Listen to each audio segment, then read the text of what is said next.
Oke, selamat malam. Salam Serie A. Ini kita akan bahas preview minggu ke-7 Serie A. Yang dibahas Serie A tapi bajunya Liverpool ya. Oke, nggak apa karena kemarin Liverpool menghancurkan Atalanta.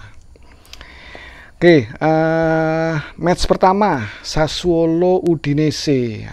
Jadi video ini kan dibikin malam ya sebelum Sassuolo Udinese, cuman mungkin postingnya besok pagi, jadi mungkin match ini udah selesai gitu kan, tapi nggak apa, kita bahas sedikit lah. Jadi Sassuolo ini performanya luar biasa musim ini, mereka udah menang 4 kali, seri 2 kali ya, dan sekarang berada di posisi kedua, bermain sangat bagus, sangat menyerang. Mereka memiliki menurut saya mereka memiliki banyak pemain yang impresif ya, tapi ada 2 pemain yang cukup bisa menjadi perhatian lah. Satu Locatelli ya, kita tahu ya, dulu pemainnya Milan, performanya juga luar biasa, memiliki passing-passing yang sangat akurat dan sudah bermain juga di timnas Italia. Satu lagi Maxime Lopez, ini pemain baru dibeli dari Marseille, baru dimainkan di 2 pertandingan, dan pertandingan kemarin ketika Sassuolo menang itu dia juga bermain sangat impresif. Nah, lawannya Udinese meskipun belum menunjukkan performa yang baik ya, tapi kalau kita lihat di musim kemarin itu Udinese menang 2 kali sama Sassuolo, dan pemain yang memberikan kontribusi kemenangan itu masih bermain di match ini ya. Okaka, De Paul, dan Musso ya. Musso ini kan kiper yang sangat impresif. Harusnya dia di musim ini udah bermain di klub besar lah, tapi mungkin tahun depan ya. Itu. Jadi untuk match kali ini meskipun Sassuolo punya performa yang jauh lebih bagus, tapi saya prediksi agak berat ya buat Sassuolo untuk memenangkan pertandingan.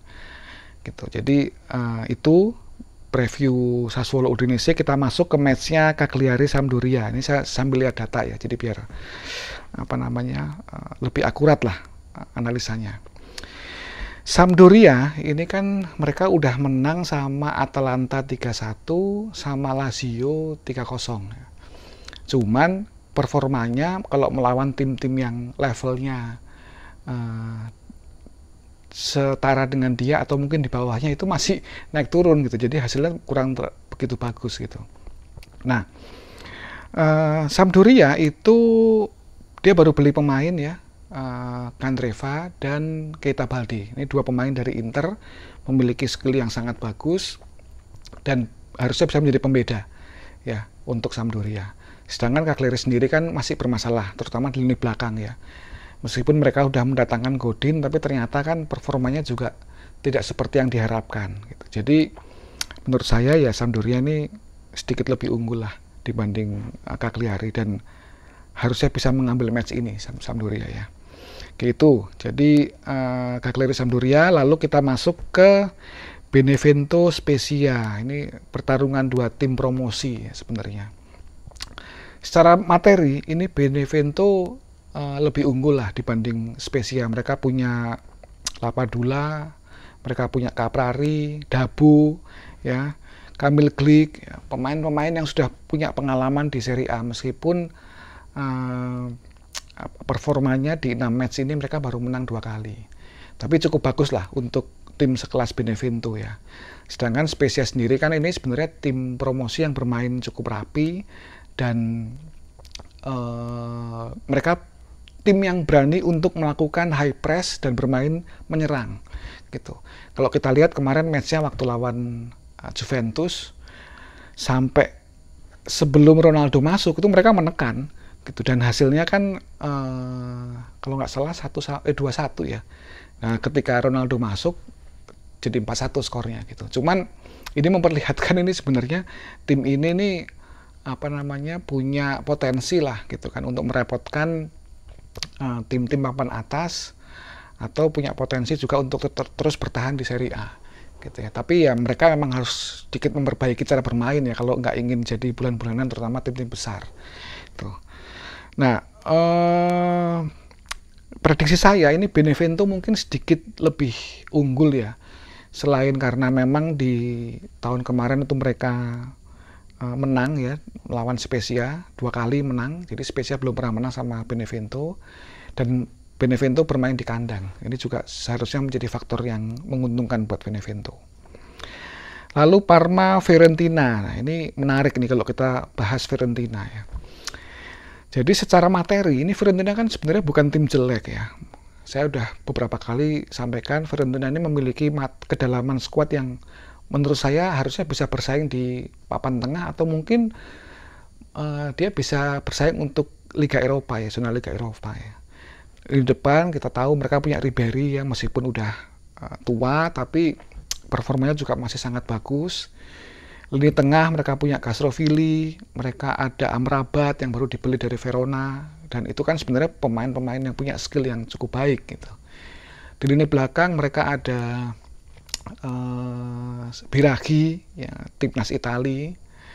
Mereka juga punya Milenkovic dan ada Caceres ya gitu, yang juga punya pengalaman yang cukup panjang lah di Serie A. Jadi secara materi itu mereka sebenarnya cukup baik ya. Cuman permasalahannya Fiorentina ini terletak kepada konsistensi bermain selama 90 menit gitu. Jadi karena hasilnya kurang mengembirakan, yang pasti yang disalahkan pelatihnya kan, Iazzini gitu. Dan kalau kita lihat di sosmed ya, teman-teman Fiorentina, fans Fiorentina itu udah tagar Iazzini out udah di mana-mana gitu. Dan menurut saya juga memang Iazzini ini ya dia itu monoton ya, monoton, kaku, dan terutama pergantian pemainnya juga sering salah mengambil keputusan lah. Jadi mereka tuh sering kehilangan poin dari strategi dan dari keputusan yang diambil oleh Iazzini. Jadi wajar kalau fansnya menginginkan Iazzini diganti. Jadi kalau Fiorentina ini bermain lebih konsisten, ya menurut saya dia bisa unggul. Ya. Parma ya kita tahu mereka sangat bergantung kepada Gervinho. Match kemarin mereka menahan imbang seri Inter, meskipun harusnya mereka punya peluang untuk menang gitu ya. Nah, kalau Gervinho ini bermain on fire, ini bahaya nih buat Fiorentina. Cuman kita tahu kan dari 6 pertandingan Gervinho itu baru on fire 1 pertandingan, kemarin lawan Inter. Di 5 match sebelumnya kan dia nggak kelihatan dan belum mencetak gol ya. Jadi kita lihat, harusnya sih saya sedikit mengunggulkan Fiorentina untuk match kali ini. Oke, itu Parma Fiorentina. Lalu Genoa Roma. Nah, ya ini harusnya Roma menang lah ya, gitu kan. Secara materi mereka jauh di atas Genoa, gitu ya. Dan trennya Roma ini kan lagi bagus ya. Mereka menang sama Fiorentina kemarin 2-0. Lalu di Europa League juga mereka menang ya, 5-0 ya kalau nggak salah ya. Nah, Genoa sendiri itu saya lebih memperhatikan ada beberapa materi pemain muda yang menarik perhatian saya ya. Yang pertama itu Rovella, ini pemain tengah masih berusia 18 tahun. Nah, digadang-gadang akan menjadi pemain tengah timnas Italia yang punya potensi gitu, karena bermain juga cukup bagus dengan usia masih sangat muda gitu. Yang kedua ini adalah Gianluca Scamacca. Ini pemain depan udah menggunakan nomor 9 meskipun baru berusia 21 tahun, dan dia mencetak gol di 3 pertandingan terakhir kalau nggak salah ya. Mencetak gol gitu. Jadi Genoa ini patut diperhatikan lah 2 pemain ini menurut saya gitu. Jadi itu, tapi untuk match kali ini ya berat lah buat Genoa untuk ngambil poin dari Roma. Jadi Roma pastinya diunggulkan dan harusnya menang. Lalu kita ke matchnya Torino Crotone. Ini nggak usah dibahas ya, kurang menarik lah ini menurut saya gitu. Cuman harusnya Torino menang, udah itu aja. Harusnya Torino menang, dan apalagi kalau penampilan Balotti, Verdi, dan Sasa Lukic ya. Sasa Lukic ini kan pemain muda, tahun ini dia diberi kesempatan 3 pertandingan 3 gol. Ya kita lihat nanti kira-kira seperti apa melawan Roma, tapi harusnya Roma menang lah di match ini. Oke, lalu match berikutnya Bologna Napoli. Ini juga sama nih. Napoli itu secara materi itu dia jauh lebih unggul dibanding Bologna. Itu ya. Nah, cuman kan memang penampilannya Napoli ini kan masih naik turun. Ya, kemarin kalah sama Sassuolo. Sebelumnya di Liga Eropa meskipun mereka menang sama Sociedad, tapi mereka kesulitan, sangat kesulitan, terutama setelah Insigne keluar, itu mereka keserang terus gitu kan. Gitu. Jadi Napoli ini harus segera untuk bermain lebih konsisten kalau dia ingin bersaing untuk Scudetto, karena secara materi saya yakin nih Napoli punya kemampuan untuk bersaing di level tersebut gitu. Ini PR buat Gattuso gitu, agar gimana menemukan komposisi atau ramuan strategi tim ini agar bisa bermain lebih konsisten, karena materinya sangat mendukung. Nah, musim kemarin itu Napoli itu kalah, Napoli itu seri dan kalah, jadi dia nggak pernah menang sama Bolonya gitu. Nah, ini mungkin bisa menjadi faktor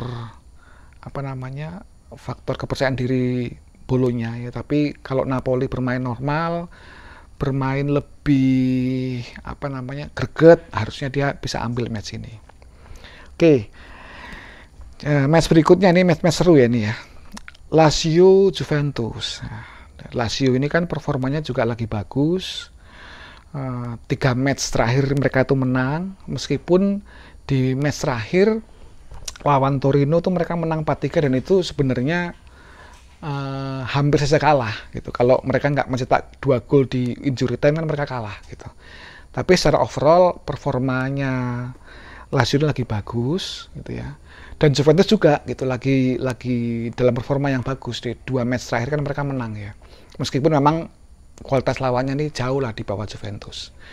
Nah, di match kali ini itu saya sebenarnya ingin mencermati mengenai isu COVID ya. Jadi Lazio ini kan kalau nggak salah di Champions League itu ketika dites ada beberapa pemain yang kena COVID. Lalu dites ulang ketika Serie A, ternyata negatif.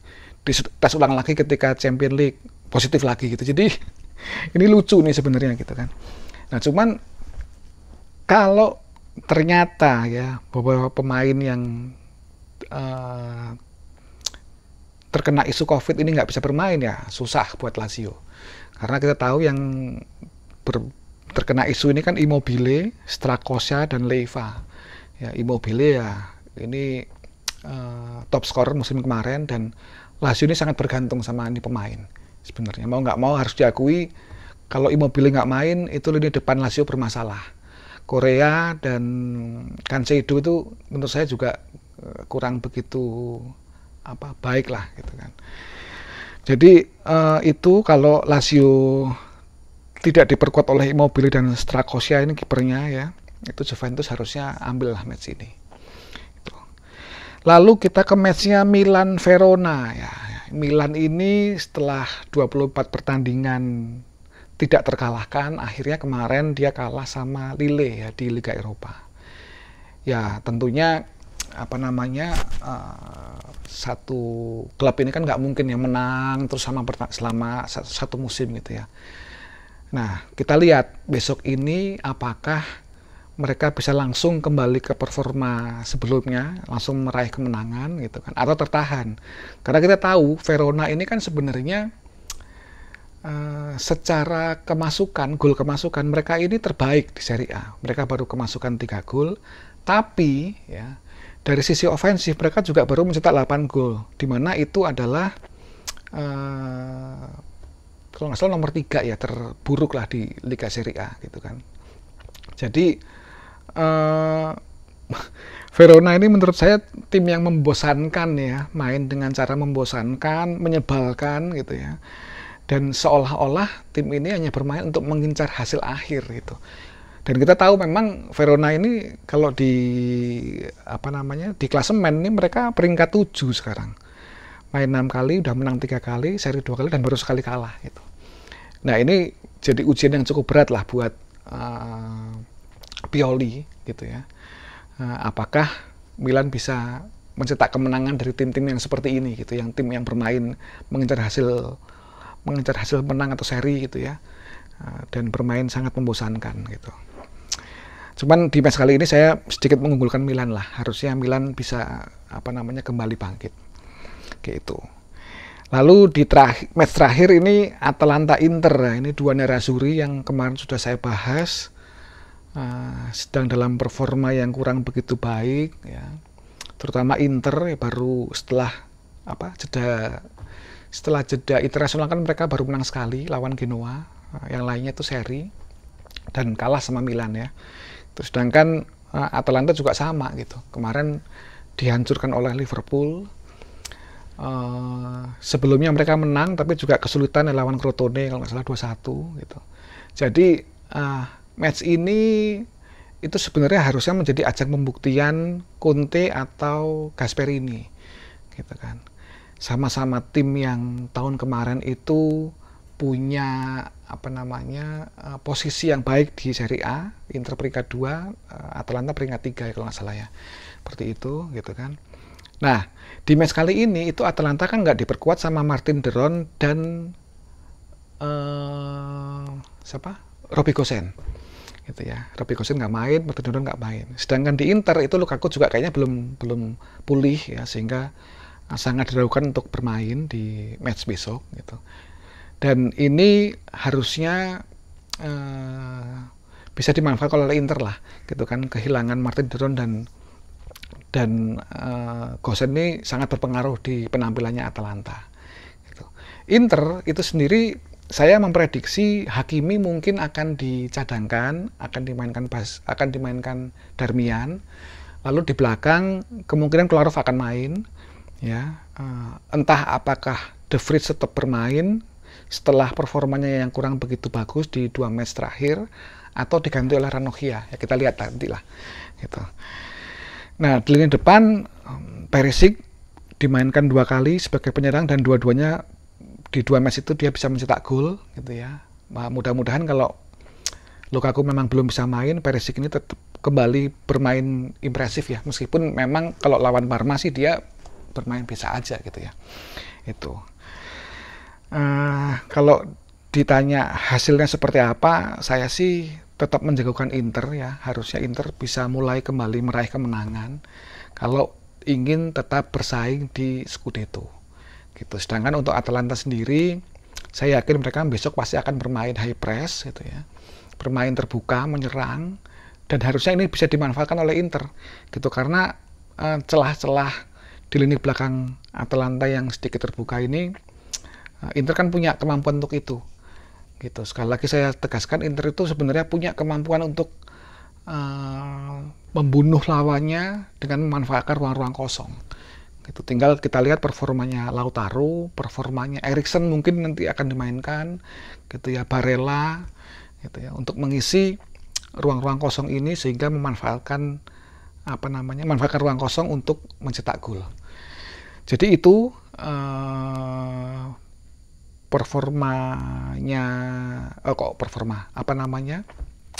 prediksi saya gitu kan. Jadi Inter harusnya bisa ambil lah match ini. Itu kira-kira preview Serie A di minggu ke-7 gitu. Mudah-mudahan matchnya berjalan menarik sehingga kita sebagai fans Serie A ini bisa terhibur lah, kira-kira seperti itu. Oke, nanti kita kembali lagi di review Serie A setelah pertandingannya. Selamat malam, terima kasih, dan salam Serie A.